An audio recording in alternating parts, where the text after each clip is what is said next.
పరిపాలన ఒక పీడ కళ.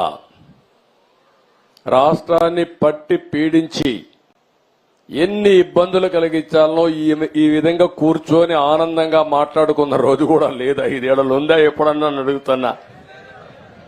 నిద్ర లేస్తే టెన్షన్, ఎప్పుడు ఎవడొస్తాడో మన ఇంటికి తెలియదు.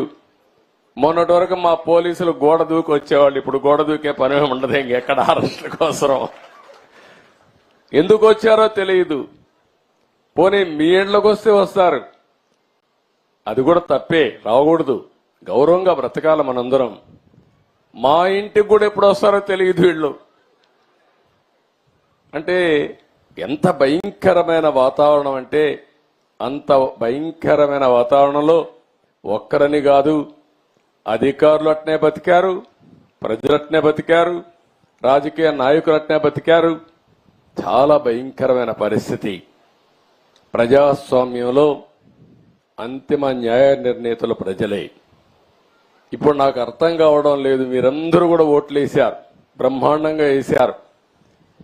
ఈరోజు మిరాకిల్ జరిగిపోవాలి, రాత్రికి రాత్రి అని ఆలోచిస్తున్నారు. మీరందరూ అన్నీ అయిపోవాలనుకుంటున్నారు. నేను నిన్న మొన్న పార్టీ ఆఫీస్కి వెళ్ళాను.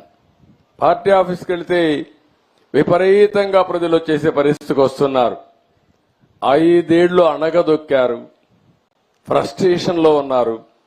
నిజమైన స్వాతంత్రం వచ్చిందని ప్రతి ఒక్కరూ రోడ్డు మీదకి వచ్చే పరిస్థితికి వచ్చారు.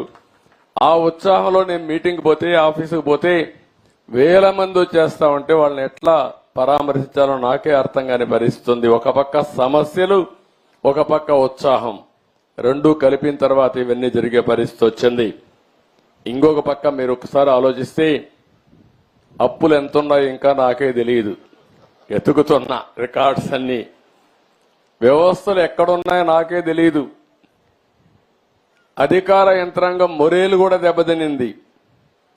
బయట వాళ్ళు వచ్చి పెట్టుబడి పెట్టాలంటే భయపడే పరిస్థితికి వచ్చేసారు. మళ్లీ ఈ దుర్మార్గుడు వస్తే ఏమవుతుందని భయపడిపోయే పరిస్థితికి వచ్చారు.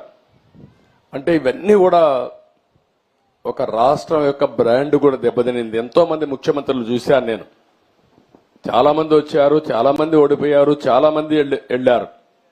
కానీ ఒక వ్యక్తి ముఖ్యమంత్రిగా పనికి రాడు, అలాంటి వ్యక్తి వచ్చాడని 5 ఏళ్లు నిరూపించిన ఏకైక వ్యక్తి మొన్నటి వరకు నాడు పేరు కూడా నేను చెప్పకూడదు, కానీ అలాంటి వ్యక్తి ఇతను.